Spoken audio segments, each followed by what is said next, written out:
ഈ ജേർണലിസം, അതുപോലെ മാധ്യമ പ്രവർത്തനം എന്ന് പറയുന്നത്, പത്രപ്രവർത്തനം എന്ന് പറയുന്നത്, അതേപോലെ യൂട്യൂബ് ചാനൽ ആയിക്കോട്ടെ, ഇൻസ്റ്റാഗ്രാം ചാനൽ ആയിക്കോട്ടെ, ഏതൊരു സോഷ്യൽ മീഡിയ ചാനൽ ആയിക്കോട്ടെ, ഏതൊരു സോഷ്യൽ മീഡിയ പ്രവർത്തനം ആയിക്കോട്ടെ, ഇത് മറ്റുള്ളവൻ്റെ പേഴ്സണൽ സ്പേസിലേക്ക് കയറി ചെന്ന് തോന്നിയതുപോലെ എന്തും കാണിക്കാനുള്ള ഒരു ലൈസൻസ് ആയിട്ട് നിങ്ങൾ കാണരുത്. നിങ്ങൾ ഇത് കണ്ടോ, സലീം കുമാർ അവശനായി രോഗാവസ്ഥയിൽ ആശുപത്രിയിൽ കിടക്കുന്നു എന്ന വാർത്ത കേട്ടപ്പോൾ കമന്റ് ബോക്സിൽ വന്നതാണ്.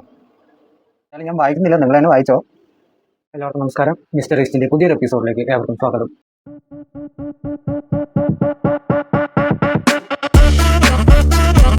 അപ്പോൾ കഴിഞ്ഞ ദിവസം നമ്മുടെ മലയാളത്തിന്റെ പ്രിയപ്പെട്ട നടൻ സലീം കുമാർ, സലീമേട്ടൻ അന്തരിച്ചു. ജൂൺ 6-ാം തീയതി കൊച്ചിയിലെ സ്വകാര്യ ആശുപത്രിയിൽ ചികിത്സയിലിരിക്കുമ്പോൾ ഹൃദയാഘാതത്തെ തുടർന്നായിരുന്നു അദ്ദേഹത്തിന്റെ മരണം. മുൻപ് തന്നെ കരൾ രോഗം ബാധിച്ച് ഏറെക്കാലമായി ചികിത്സയിലായിരുന്നു. ഇക്കാലത്തൊക്കെയും തന്നെ സിനിമയിൽ നിന്നും ഒരു താൽക്കാലികമായി വേറിട്ട് നിൽക്കുന്ന ഒരു കാലയളവ് ഉണ്ടായിരുന്നു. എന്നാൽ പോലും അദ്ദേഹം സമ്മാനിച്ച ഒരു ചിരിക്കാലം ഏകദേശം 30 വർഷ കാലത്തോളം മലയാളികൾക്ക് പ്രിയപ്പെട്ടവനായി സലീം കുമാർ മലയാള സിനിമയിൽ ജീവിച്ചു, മലയാളികളെ ചിരിപ്പിച്ചു.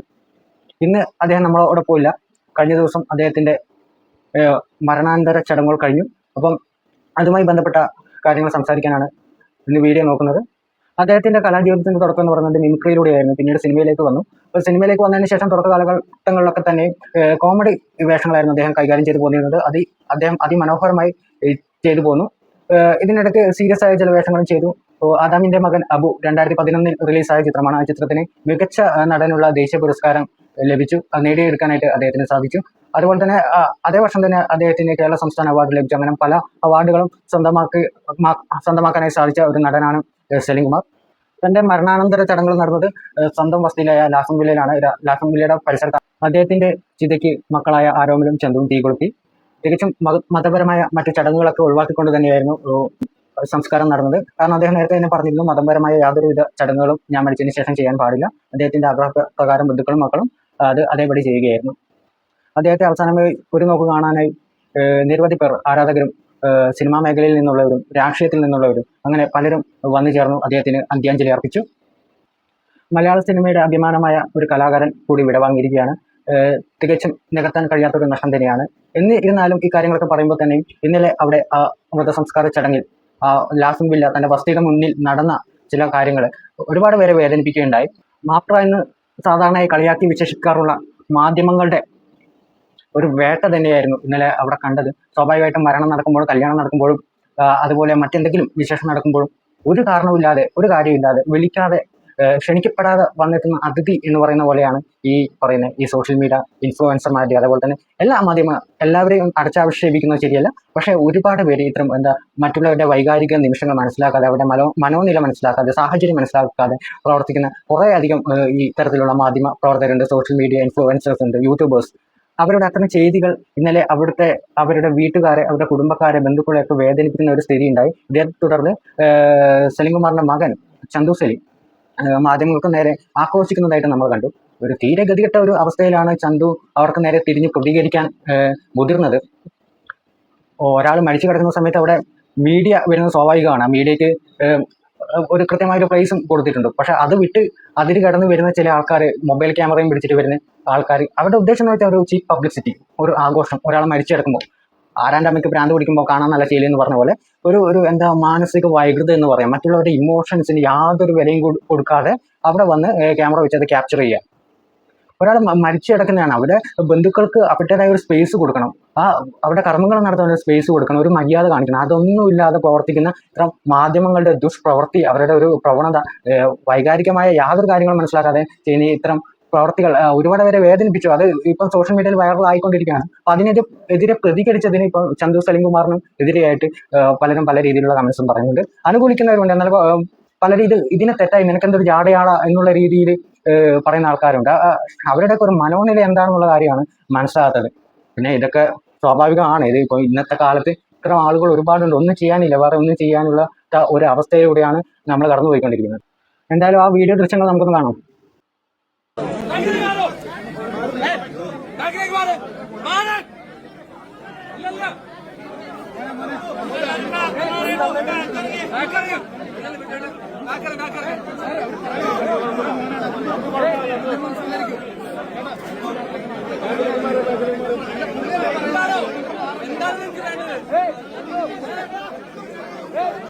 വീഡിയോ കണ്ടല്ലോ. അപ്പൊ ചന്തു അവിടെ ചോദിക്കുന്നത് എന്താണോ നിങ്ങൾക്കൊക്കെ വേണ്ടത്, എന്തിനാണോ ഈ ക്രൂരത കാണിക്കുന്നത് എന്നാണ്. അത് തീരെ ഗതികെട്ടിട്ടാണ്. അവിടെ ബന്ധുക്കളൊക്കെ എല്ലാവരും കൂടി തിങ്ങി നിറഞ്ഞു നിൽക്കുന്ന ഒരു അവസ്ഥയാണ്. അവർക്കൊന്നും ശ്വാസം വിടാനുള്ള ഒരു ഗ്യാപ്പ് പോലും ഇല്ല മാധ്യമങ്ങളുടെ തള്ളിക്കയറ്റം കാരണം. ഈ അവസാന നിമിഷം ഒരു നോക്ക് കാണാൻ വേണ്ടി ആഗ്രഹിച്ചു വരുന്ന അവരുടെ ബന്ധുക്കൾക്ക് പോലും അങ്ങോട്ട് കടക്കാൻ പറ്റാത്ത ഒരു അവസ്ഥയാണ് ഈ ക്യാമറയും പിടിച്ച് നിൽക്കുന്ന ഈ സോഷ്യൽ മീഡിയ ഇൻഫ്ലുവൻസേഴ്സ്മാരുടെ കാര്യം പറയുമ്പോൾ. ഇവരുടെ ഈ പ്രവൃത്തി കാരണം അടുത്ത ബന്ധുക്കൾക്കോ സുഹൃത്തുക്കൾക്കോ പോലും അങ്ങോട്ടൊന്ന് പ്രവേശിക്കാനോ തങ്ങളുടെ സുഹൃത്തിനെ കാണാനോ പറ്റാത്ത ഒരു അവസ്ഥ ഒരു നോക്ക് അവസാനമായിട്ട് കാണാൻ ആഗ്രഹിക്കുന്ന ഒരുപാട് പേരുണ്ട്. പക്ഷെ ഈ ക്യാമറയും പിടിച്ച് നിൽക്കുന്ന ആൾക്കാർക്കൊന്നും യാതൊരു തരത്തിലുള്ള ഒരു വികാരവും ഇല്ല.